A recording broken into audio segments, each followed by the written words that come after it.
चलिए दर्शकों को बता देते हैं, लोकसभा में विपक्ष के नेता और कांग्रेस सांसद राहुल गांधी आज सुबह 10 बजे का वो वक्त होगा जब एक प्रेस कॉन्फ्रेंस करने वाले हैं। अब इसी को लेकर सियासी हलचल बहुत तेज हो गई है। माना यह जा रहा है कि राहुल गांधी चुनाव आयोग के खिलाफ जारी अपनी मुहिम के तहत कोई बड़ा खुलासा कर सकते हैं। हाल ही में उन्होंने अपने बयान में हाइड्रोजन बम का जिक्र किया था। अब ऐसे में संभावना जाहिर की जा रही है इस पर भी वो पर्दा उठा सकते हैं। हालांकि अब तक ये साफ नहीं हो पाया है कि राहुल गांधी किस मुद्दे पर बात करेंगे। कयास बहुत सारे लगाए जा रहे हैं। इसीलिए सवाल यह है, कोट अनकोट हाइड्रोजन बम जिसका जिक्र किया राहुल गांधी ने, क्या आज वही हाइड्रोजन बम वो फोड़ने वाले हैं? सुबह 10 बजे राहुल गांधी की इस प्रेस कॉन्फ्रेंस में क्या कुछ होने वाला है वो देखना होगा। कांग्रेस के नए दफ्तर में राहुल गांधी की प्रेस कॉन्फ्रेंस होने वाली है और आपको ये भूलना नहीं चाहिए कि राहुल गांधी लगातार कथित जो वोट चोरी का आरोप लगाते रहे हैं उस पर कोई बड़ी बात वो रख सकते हैं। अब आपको ये भी दिखाते हैं कि राहुल ने वोटर अधिकार यात्रा के आखिरी दिन कैसे हाइड्रोजन बम का जिक्र किया था और क्या कुछ कहा था,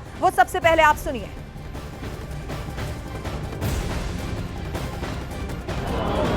भैया, एटम बम का नाम सुना आपने? सुना है एटम बम का नाम? उससे बड़ा क्या होता है? उससे बड़ा क्या होता है? एटम बम से बड़ा हाइड्रोजन बम होता है। होता है नहीं होता है? माधवपुरा में हमने एटम बम दिखाया था। बीजेपी के लोगों तैयार हो जाओ, हाइड्रोजन बम आ रहा है। हाइड्रोजन बम आ रहा है, तैयार हो जाइए। आज की जो सच्चाई है, वोट चोरी की सच्चाई है, वो पूरे देश को पता लगने जा रही है। और देखिए दिल्ली से हमारे सहयोगी अरुण सिंह ज्यादा जानकारी के साथ। अरुण, हाइड्रोजन बम जिसका जिक्र राहुल गांधी ने किया, क्या कहा जा सकता है? एक बड़ा सियासी तूफान आने वाला है आज।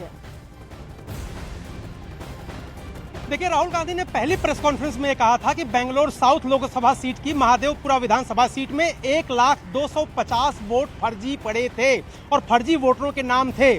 तो उसके बाद उन्होंने उसको एटम बम की संज्ञा दी थी और कहा था इसी तरह से देश भर में लगभग 48 लोकसभा सीटें ऐसी हैं जिसको आइडेंटिफाई किया कांग्रेस ने और राहुल गांधी की टीम में, जहां पर वो अध्ययन कर रहे हैं। उसमें राजस्थान की टीम की सीटें भी हैं, हरियाणा की सीटें भी हैं, गुजरात की सीटें भी हैं, महाराष्ट्र की सीटें भी हैं और पूरे देश के तमाम हिस्सों की सीटें हैं। फिलहाल जिस हाइड्रोजन बम की वो बात कर रहे हैं, कांग्रेस पार्टी के जो सूत्र हैं वो दावा कर रहे हैं। एक तो प्रधानमंत्री नरेंद्र मोदी की जो संसदीय सीट है वाराणसी, जहां से अजय राय चुनाव लड़े थे कांग्रेस की तरफ से और बहुत मामूली अंतर से कांग्रेस का ये दावा है कि वो हारे, बल्कि अब तो कांग्रेस ये कह रही है कि हराए गए। तो एक तो वो सीट भी है जिस पर अध्ययन कर रहे हैं, रिसर्च कर रहे हैं कांग्रेस के लोग। दूसरी जो एक विधानसभा की जो सीटों की विश्लेषण की तैयारी जो थी वो थी हरियाणा में, क्योंकि कांग्रेस पार्टी का ऐसा मानना था कि हरियाणा और महाराष्ट्र दो राज्य ऐसे हैं जहां पर वो चुनाव जीत रहे थे और आखिरी वक्त में हार गए। जो ट्रेंड थे उनको दिखाई दिए चुनाव आयोग की तरफ से कि मतदान खत्म होने के बाद ज्यादा संख्या में लोग बूथों में अभी भी थे मतदान करने के लिए।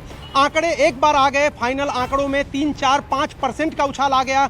इन तमाम जो बातें हैं उसको मद्देनजर कांग्रेस पार्टी ने कई जगहों पर अध्ययन किया, रिसर्च किया और महादेवपुरा विधानसभा सीट में 1 लाख से ज्यादा जब फर्जी वोटरों की बात राहुल गांधी ने की, उसको एटम बम कहा और अब हाइड्रोजन बम की बारी है। तो जाहिर सी बात है उससे बड़ा खुलासा है। ये खुलासा हरियाणा से संबंधित हो सकता है, ये खुलासा वाराणसी से संबंधित हो सकता है और एक राजनीति में टेम्पो बना के रखना भी होता है, सस्टेनेबिलिटी होती है कि आप लगातार अपने मुद्दे को जिंदा रखें। इसलिए राहुल गांधी ने एक टीजर छोड़ा था हाइड्रोजन बम का और आज 10 बजे इंदिरा भवन जो कांग्रेस पार्टी का नया मुख्यालय है वहां पर प्रेस कॉन्फ्रेंस करेंगे। जाहिर सी बात है हरियाणा या फिर वाराणसी, महाराष्ट्र, कई ऐसी सीटें हैं, गुजरात की भी सीटें कुछ हैं जिस पर अध्ययन चल रहा है और उनमें से किसको वो जनता के सामने लाएंगे और कथित वोट चोरी का जो उनका आरोप है उसको और ज्यादा पुख्ता करेंगे, ये कुछ मिनट बाद पता चलेगा।